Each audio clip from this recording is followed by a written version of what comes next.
O que nós precisamos entender agora, a partir de agora, é o seguinte. Quando nós, a partir de agora, identificamos que o nosso objeto de estudo é o concurso eventual de pessoas, é o concurso eventual de agentes, nós precisamos identificar qual ou quais crimes responderá ou responderão os agentes. Se eu, a Thalita e a Adriana estamos nos reunindo para matar a Kedma, iremos responder por um crime só ou iremos responder, cada um de nós, por uma modalidade de crime? Importa saber, portanto, qual a natureza jurídica do concurso de agentes.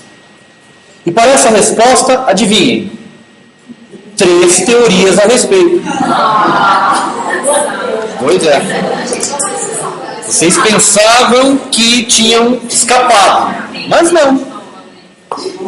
Primeira teoria. Teoria unitária ou monista. Teoria unitária ou teoria monista.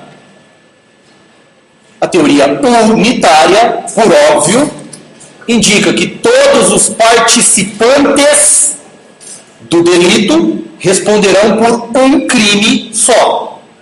Por um crime único. Claro, né? Se é um crime, ele só pode ser único.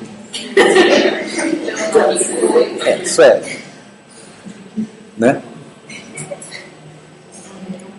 Então, repetindo, a teoria monista ou unitária afirma que todos os participantes responderão por um crime só. Tá?